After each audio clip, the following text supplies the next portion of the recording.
Hello, my name is Samantha Gonzalez, and today we'll be discussing the elements of a physical health education for young children. We have 4 elements. Number 1 is perception, number 2 is gross motor, number 3 is fine motor, and the last one is health, safety, and nutrition.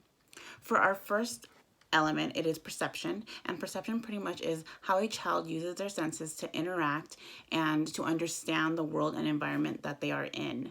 This includes teachers being able to discuss senses with a child and being able to describe sound, taste, textures, smell, what we're looking at, colors. It is important for a teacher to have a very colorful and engaging environment for a child. This includes having colors, shapes, print, anything that can encourage a child to kind of understand what's happening in their world, and also to encourage having conversations about our senses.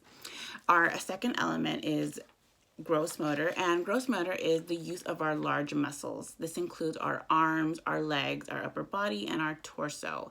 During infancy, this usually consists of head control, a baby being able to lift their head, and then eventually it moves on to movement of the torso, crawling, standing, stretching, and eventually walking and jumping. Some ways that a teacher can help with these skills is encouraging movement in the classroom and activities that allow a child to use their larger muscles. So one important element is creating a very open and safe space for a child to be able to do movements and activities like this. It is also discussing movement, saying things like, Andrew, you threw that ball so far, or Selena, let's measure how long your arms are. It's important for children to make the connection of the movements that they're making with their bodies. Our next element is fine motor, and fine motor is the control and ability to use the smaller muscles. This includes fingers and toes, and it eventually becomes a child being able to manipulate items, grasp, hold, use utensils to feed themselves, eventually be able to hold a pencil, a paintbrush, a marker. So some ways that we can help children acquire these skills in the classroom is by having activities that facilitate fine motor.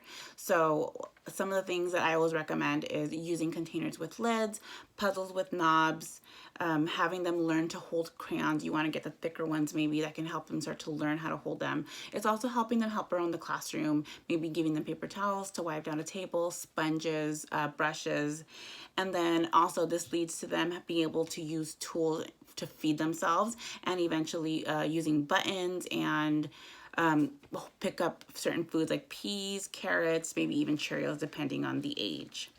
Our last element is health, safety, and nutrition, and this is the last of the physical development elements. In this element, a child's learning about their physical well-being and their ability to communicate with adults about their needs when it comes to their health and safety. This includes them being able to explain to an adult in their life if they are hurt, sick, or hungry.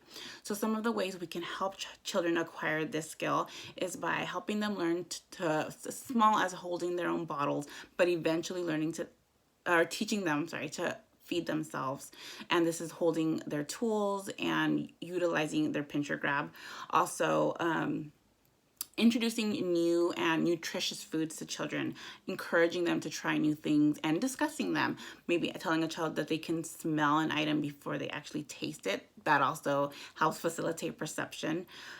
A very important aspect of this as well is teaching a child how to use the elements of being sanitary, washing their hands, using tissues, and eventually this should lead to them being able to clothe and dress themselves. Thank you so much for listening, and I hope that you took something away from this.